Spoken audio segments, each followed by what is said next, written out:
Rear Admiral Mark Montgomery joins us now, retired Senior Director of the Center on Cyber and Technology Innovation for Freedom and Defense of Democracies. Admiral, I'm just on the news of the day.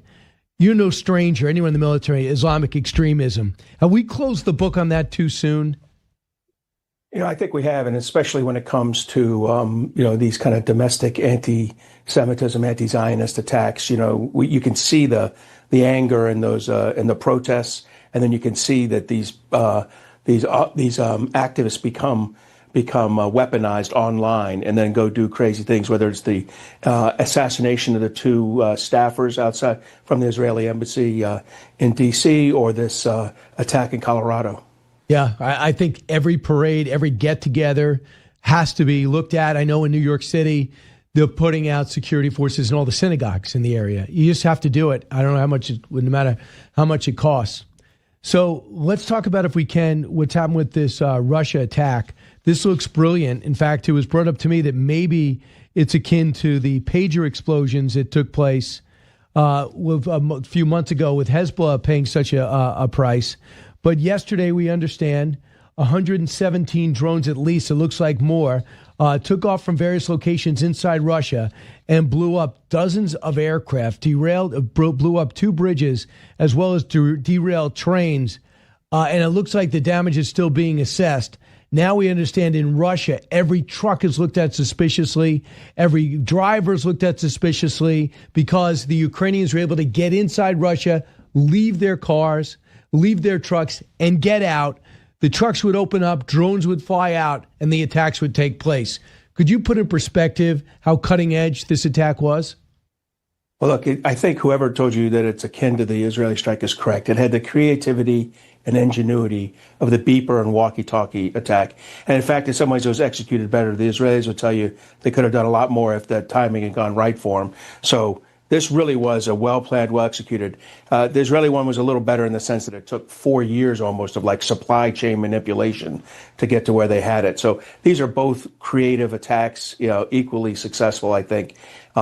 What's key about this one is they held the Russian bomber fleet accountable for its usage over the last 3 years in conducting attacks on Ukrainian civilian infrastructure. So this really was holding the right sources accountable with an attack that was heavily oriented at a military infrastructure. Unlike the Russians, who go for civilian infrastructure in an invasion, they perpetuated unnecessarily. They made up some ridiculous thing, but they go for apartment buildings. They go for hospitals.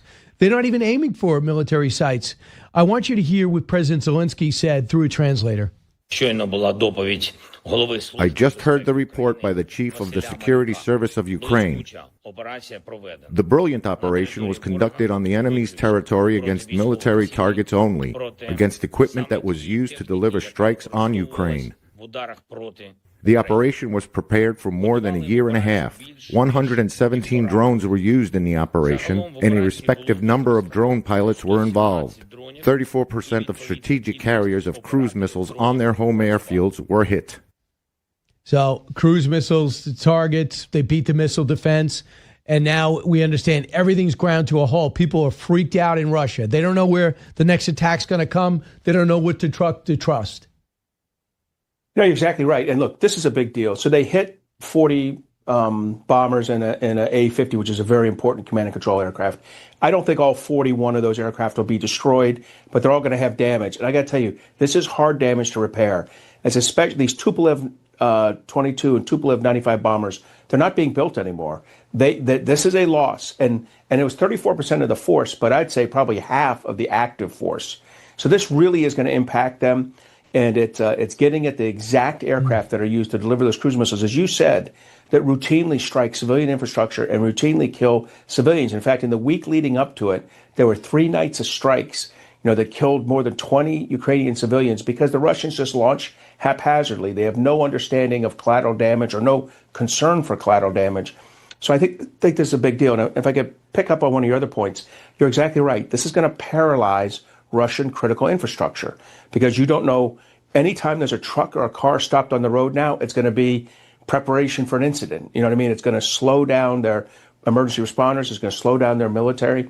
I love that Ukraine is imposing dilemmas on the Russian population and the Russian security forces. Yeah, along with pulling 800,000 off the battlefield through casualties, and they withdrew drones. They basically cleared out the Black Sea so they can deliver their agriculture to all their customers around the world, and people don't starve to death, and they actually could get their economy going. My hope is that they're going to find a way to get some American weapons. So Vladimir Putin knows the end is not near. If you're going to keep fighting, so are the Ukrainians. How do we get that message across to the point where it actually affects the talks taking place? I think the most important thing is, look, I love that President Trump is starting to say, I mean, he's been doing it too long. He said, I'm going to hold him accountable if he doesn't make significant, concessions at the table. Putin's not going to do that. So President Trump eventually is going to need to hold him accountable. And there's three ways he does it. First, do exactly what you said. Continue to allow the Ukrainians and the Europeans to purchase from our defense industrial base the Patriot missiles and the AMRAAM missiles they need to defend themselves, the 155 millimeter artillery they need. These are the things that only the U.S. defense industrial base can do. So first, let that happen. Second, continue to share intel information with them so they have warning about these attacks. The reason that Russia can launch 500 drones 3 nights ago and the vast majority be shot down by the Ukrainians, as they have good intelligence and warning, and the U.S. helps with that. And the third thing is really sanction the Russian shadow fleet so that Vladimir Putin can't get the money he needs from the sale of fossil fuels to finance this military aggression. It would be great. $300 billion, unfreeze it, give it to the Ukrainians. I know it means a lot for the world financial markets and could further destabilize the dollar who want to get off it, but whatever it takes, at the very least, the interest. And that would be an incentive, you would think, for Vladimir Putin to do some type of peace agreement, but it doesn't seem to be enough. I want to talk about your other area of expertise, and that's what's happened with the Houthi rebels.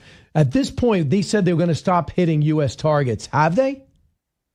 So I think they've stopped firing at what they believe are U.S. ships out in the Red Sea.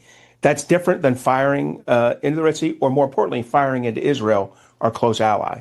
I think probably if we could go back in time, you might make a deal with the Houthis that includes don't fire into Israel. Yeah. Because in the end, that's a U.S. THAAD battery trying to engage, and a U.S. THAAD battery underneath the debris field, and a U.S. THAAD battery that could be targeted. Those are U.S. soldiers in Israel working alongside the Arrow missile system, the Israeli system funded by the United States and built with the U.S. Missile Defense Agency. So these are U.S. systems with sometimes U.S. personnel under them. There's a U.S. radar system there. Absolutely, the Houthis are firing at Americans. And as you know, there's a lot of American citizens in Israel. So we're not done with the Houthis yet. I think President Trump did this to kind of put them on the side while he dealt with all the other issues he has in the Middle East. But at some point, we're going to have to come back and resolve this issue, probably sitting down with the UAE and Saudi Arabia, who have their own longstanding grievances with the Houthis and the Israelis, and solving this issue once and for all. And we foolishly made Saudi Arabia a pariah nation, and we told the Houthis, you're off the terror list, the exact opposite of what any clear-thinking person would do, or somebody who talked to military people in the region. Even though Saudi Arabia is less than perfect, but they're still our preferred ally in the region with any type of strength, who's an adversary of Iran. Here's my big problem. And Admiral, I want to get to the Pacific and what Pete Hegseth said over the weekend about China. But just real quick, I think the talks are useless. They're worthless. Because even if they decide to use uranium, enrich uranium outside the country, it's only going to be temporary. Until they prove that they're going to get rid of all their centrifuges and the infrastructure that we don't even know, a lot of which we don't even know specifically what it is. They're just going to use the fact that we're off, we've released the sanctions to fortify Hamas and Hezbollah and the Houthis again and cause havoc. So while still allowing ballistic missiles to take place, which could always be nuclear tipped. So I don't see any way for this Iranian government to ever be in a trusted family network. Do you? I don't. I think that the deal you have to have would encompass the support to their, the IRGC and all the other extremist groups. It would have to include the ballistic missile program. It would have to include the nuclear enrichment program. And I just don't think the Iranian government's going to make that kind of deal. So I think it's really incumbent on the U.S. and Israel to be working closely together, to be ready to conduct the kind of strike that you conduct instead of diplomacy. And I think it's going to take both of us. I think the Israelis could do a lot of damage on their own, but in the end, there's some unique capabilities that the U.S. Air Force brings that are going to be necessary to destroy and significantly set back the Iranian nuclear program. And our troops in Syria and troops in Iraq got to be protected ahead of time, obviously, because they'll be targeted immediately.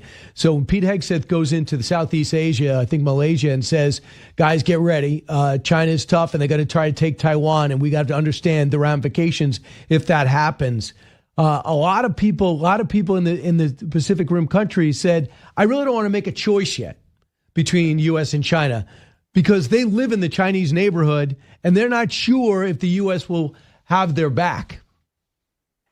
So I divide that. First of all, Pete Hegseth gave a great speech. I thought so too. That was fantastic. He hit all the right moments. He nailed the Chinese, and the Chinese no-showed. So Secretary Hegseth had to run, and he did a great job with it. Now, I divide our allies and partners into two groups in Asia. They're the ones that do understand. We are the security and economic partner of choice, and we need to work closely with them and treat them appropriately. That's Korea, Japan, Taiwan, Philippines, and Australia, and New Zealand to a lesser degree. But those ones, particularly the first ones I mentioned, are the key ones. We've got to very rapidly solve our economic security issues with them, tariffs and things like that, so that we can get into the real business of deterring China through strong partnerships with Japan, Korea, Taiwan, Australia particularly. Now, look, the other ones, you're right, the Malaysia, Indonesias, they're still struggling to understand who's their economic and security partner of choice. I think they know the answer's us. I think our inconsistent performance over the last 4 years has left them, less than enthralled, particularly in the economic realm. We need to be that partner of choice, both economic security with them. There's a lot of money to be made for U.S. companies there. But those other ones, those Northeast Asian ones in Australia, I think they're completely in with us, and we need to treat them that way. And I think Secretary Hegseth has started that process of treating them appropriately, working close with them, and I expect good things to come out of his swing through Asia. And I'll tell you what, Admiral Mark Montgomery's with us. I love the fact that Germany and Japan, World War II adversaries, are going to bulk up their military. And a lot of them are going to buy from our stuff. And we know the Chancellor's coming here this week because we need them strong, because we can't be everywhere. And I love the fact that Vietnam, believe it or not, could really be a linchpin in that area. It could be a big help.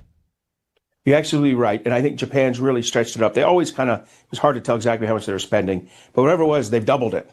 And I got to tell you, they buy from us. They are a mini-me.